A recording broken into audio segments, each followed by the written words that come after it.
US military chiefs have accused the Prime Minister of dishonesty regarding defence spending. Well, in a condemning letter to Sir Keir Starmer, chronic underfunding and delay in defence investment were blamed for cuts despite the government's promises of extra funding. Well, this all comes as President Trump criticised Downing Street's plan to hand over the Chagos Islands to Mauritius and leased back an important military island. Well, this intervention came just hours after the government threatened a group of Chagosians with jail unless they call off their protest over the government's plan to hand the Chagos archipelago to Mauritius. Well, joining us now is Senior Research Fellow at the Heritage Foundation, Brent Sadler. Very good morning to you, Brent. Thank you for joining us this morning on the programme. Let's talk about President Trump saying that Prime Minister Starmer is making a big mistake with this Chagos Islands deal. President Trump's approach to this has been somewhat confused in recent weeks, hasn't it? Well, I mean, it's only confused to those who want to try to support this really flawed deal in the U.S. government. The so-called swamp seems to be in high gear, and there's a lot of things that are not above board in what's been happening, because clearly 3 tweets, if you look at what the president's position's been, it's been pretty consistent. This is, in his words, a stupid deal that makes no sense. And even the one tweet that was kind of in the middle that seemed kind of neutral, still pretty clear that he's not supporting this deal at all. Yet just yesterday, hours before that last tweet, it made it pretty clear where his position was. The State Department came out saying that the U.S. supports Starmer's deal, which really was out of step with where the president's mind's clearly been. And Brent, how on earth have we got to a situation where the State Department and the President of the United States seem to be on completely different pages on this? I mean, to give, as much as I enjoy critique of our government here in Britain, to give a little bit of leniency to them here, they're constantly having to deal with conflicting reports, one from the President of the United States and another, of course, from the State Department. No, I mean, this is a lack of discipline. And certainly the United States government needs to take a close look at how and what was happening and what forces were at play. I mean, there's a lot of things that are not adding up and that seem very, I guess, questionable in how both the UK and the United States find themselves at a deal that's structured in the way that it is to hand sovereignty to Mauritius. And again, this is a decades-long effort. But clearly, over on this side of the Atlantic, we need to do a good job to figure out how we can do better with our own governing discipline. I mean, if this is rogue bureaucrats, there's an easy solution. You're fired. If it's political appointees who are just deciding to not listen or to follow the president's will, there's a solution for that, too. They are also asked to resign. And Brent, this post on Truth Social, it has highlighted again, hasn't it, the military significance of Diego Garcia as an air base. And President Trump was talking about it maybe being necessary in order to attack Iran. What do we understand about these sources in Washington saying that the US military is looking at this as an option, potentially as closely as this weekend? No, yes, the pressures are building, and I think it needs to continue on Iran. And of course, if it comes to another series of attacks, Diego Garcia is critical in that. If not for launching the bombers, certainly for the support for the naval assets, the rearming of them like submarines, and of course, the launching and support of in-flight aerial refueling, key for the strategic bombers like the B-2 that launch out of the United States. And so clearly, having those tankers based in Diego provides the option to sustain those air operations against Iran.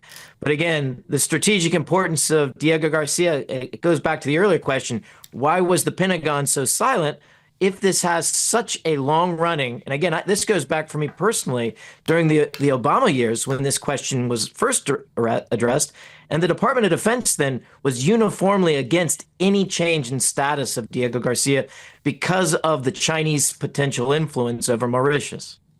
Yeah, Brent, I guess the other question to ask here is how far back does the British government's engagement go with the Americans, of course, because there's question marks as to whether this all was given the green light under the Biden administration and now has changed policy, of course, and direction with the Trump administration. Does this sort of weaken this strength between allies when Britain will, of course, be looking for some consistency on this here? No, absolutely. The special relationship is definitely strained, especially if the UK government is perceived as being influenced by a Chinese hand. So This issue goes back at least to 2010-11. This is when it first gets onto my desk because of potential Chinese influences as this case was making its way to the ICJ originally. And it's come and gone, but it was always destroyed here quietly on the U.S. side when it went to an interagency deliberation where you would have the Department of State perhaps saying this is a deal we should support, and the Pentagon saying it makes no sense, and then the intelligence agencies, sometimes not of a uniform voice, but clearly a concern that's been long-standing over the Chinese influence. OK, Brent Sadler, really good to see you this morning. Thank you very much for joining us. Thank you. Have a good morning. Thanks very much, Brent. Hello, I'm Bev Turner. Now, it can feel like the money in our bank accounts at the moment does not keep up with the cost of living. And maybe there's a solution. I'm here today with the CEO of TallyMoney, Cameron Parry. Cameron, what is TallyMoney? Well, Bev, with TallyMoney, you get a current account and a debit card, but instead of pounds, you use milligrams of gold as your everyday money. So why gold? Gold traditionally is a great store of value. It has, on average, gone up at over 11% per annum for the last 25 years against the pound. It's tripled in value in the last decade. And in the last 2 years alone, it's increased by 50% against the pound. Banks' savings products just can't compete with that level of growth. But this isn't just about gold. This is about a currency that you guys have created at TallyMoney. Explain it to me as though I'm an idiot. So, look, people need to be able to hold their earnings and build their savings in a money that retains its value and remains in their legal control and remains theirs to access, away from government control. Great. You had me at not exposed to government control. You should feel safe and happy with your money. You should have peace of mind. The more money you see in your bank balance, and that's the type of thing we're trying to deliver, and give people choice in the type of money they get to use every day. Brilliant. Thank you so much, Cameron. Thank you.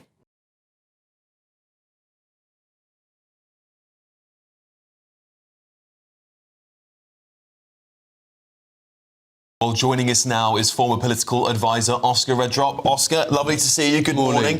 Yes, this Trump story on Chagos, we can't constantly go back and forth on it, don't we? One minute we think the President of the United States is going to destroy this deal.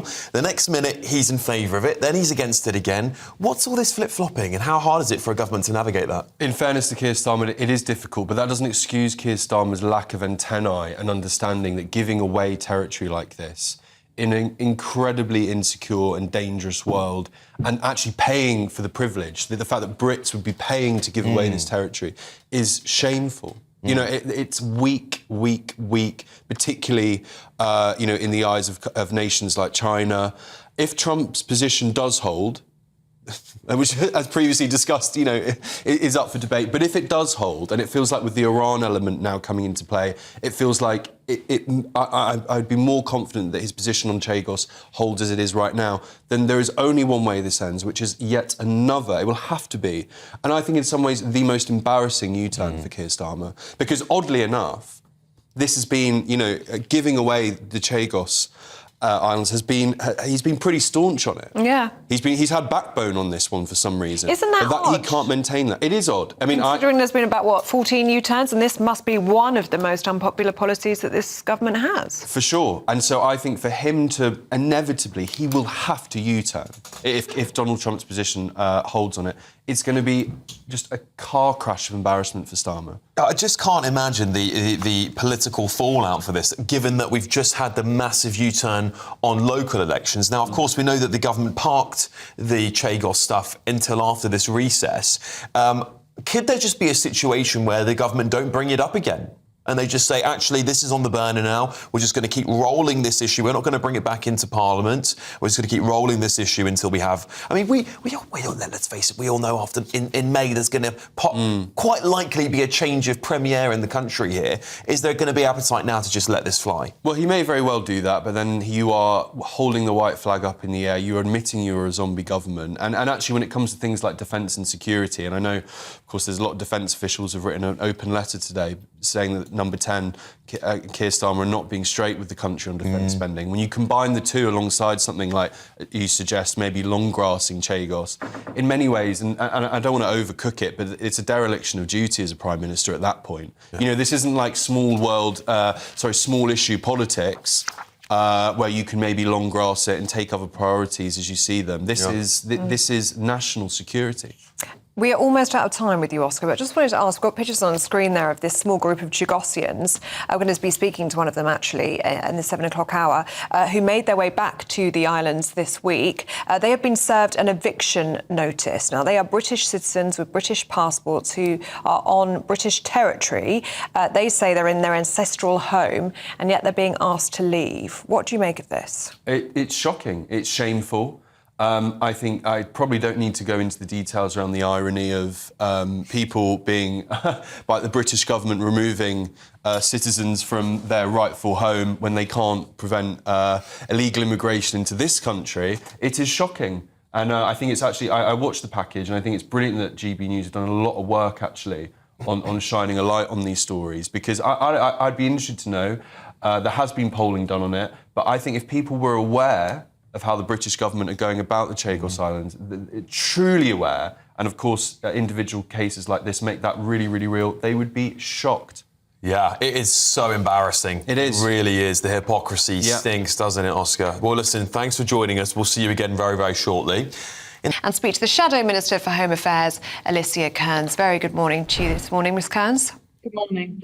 And can we start with the former Prince, Andrew Mountbatten-Windsor? We know that 9 police forces are now investigating links to the Epstein files and the former Prince. Does the former Prince need to help the police with their investigation? And should there be a national inquiry into this? Look, no one should be above the law, and that is most certainly true of him, given his appalling and vile relationship with Epstein and the way in which he simpered to him even after his convictions for essentially being a paedophile. So, yes, I think there is no question that he should be involved. All support should be given by the government to the police.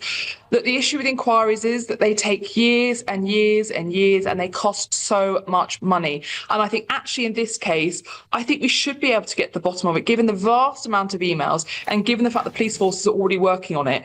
But do I think that the Home Office should be making sure that there is a core coordinating function? Yes, I do. I think that's actually really important. The Home Office should come forward and say, we're going to declare a specific operation. We're going to make sure that all the police forces are working to the same standards. And we're going to make sure that British people get the answers they need. And so that victims and survivors will finally feel seen, feel heard, and get the justice, hopefully, that they deserve.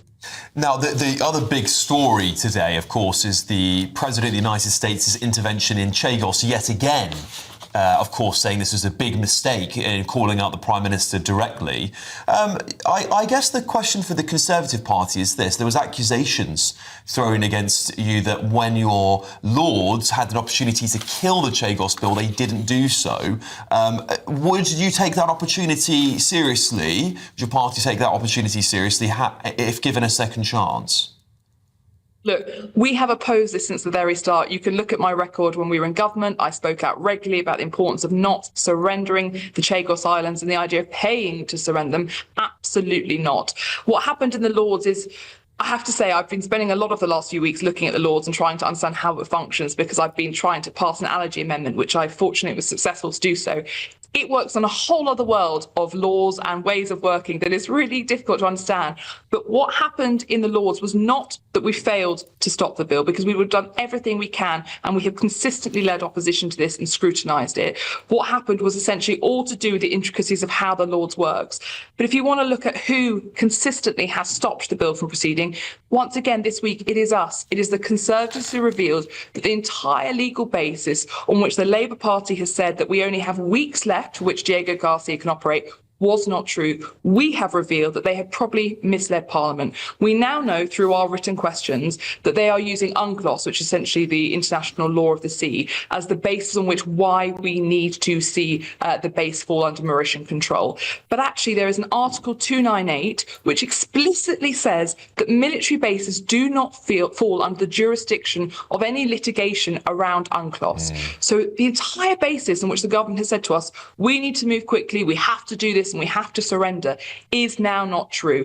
And also with Donald Trump, who was in the US over the last week, Ian Duncan Smith. Who has been talking to congressmen and members of senators? I have been. For years, I've been having these conversations with them. So we continue to do the hard work of opposition. And I'm really pleased that we've been able to reveal just this week that I'm afraid the government has not only misled Parliament, but misled the British people and potentially its allies as well. We are speaking to Ian Duncan Smith actually just after 9 o'clock this morning on the programme, so don't miss that. On the Chagos Islands, does the Conservative Party support the Chagosians, the small group of Chagosians who have made their way to what they call their ancestral home? These are British citizens with British passports on British sovereign territory, and they now say they want to stay there. Does the Conservatives support them in this mission? Because they have been served with an eviction notice. So the last few years, I've been meeting with Chagosians on multiple occasions, and I've met indeed with some of the ones who are there on the islands now. There is no tension, there is no reason why Chagosians should not be able to return to the majority of the Chagosian, of essentially their homeland. Obviously, Diego Garcia needs to remain a military base, but the rest of the islands they could return to. We can't condone what is currently criminal activity in British law, but of course we understand why they feel they've had to do this, because David Lammy didn't meet with Chagosians once when he was Foreign Secretary negotiating this. Stephen Doughty, the minister responsible, didn't meet with them until after the deal was signed. They are so frustrated. Essentially, the Labour Party is repeating all the crimes committed against them back in the 60s when they were thrown off the islands, again today by ignoring them and dismissing their voices. So it's not a surprise they felt they have to take extreme action, but we do want to make sure that they are protected. And yes, in my view, the Chagosian people should be allowed to return home. It is not at odds with the continued functioning of the military base. Just moving on, today you're announcing you're going to issue an amendment to introduce a child cruelty register. Tell us a little bit why that's important. So essentially, imagine that you bring someone into your life, in your child's life, and then you discover a year or so later that the person you've trusted with your child has actually got a conviction for child cruelty. This is happening across the country, particularly to single mothers. And the incredible Paula Hudgell, who's the adopted mother of Tony, he was abused so badly by his parents that he had to have his lower limbs amputated.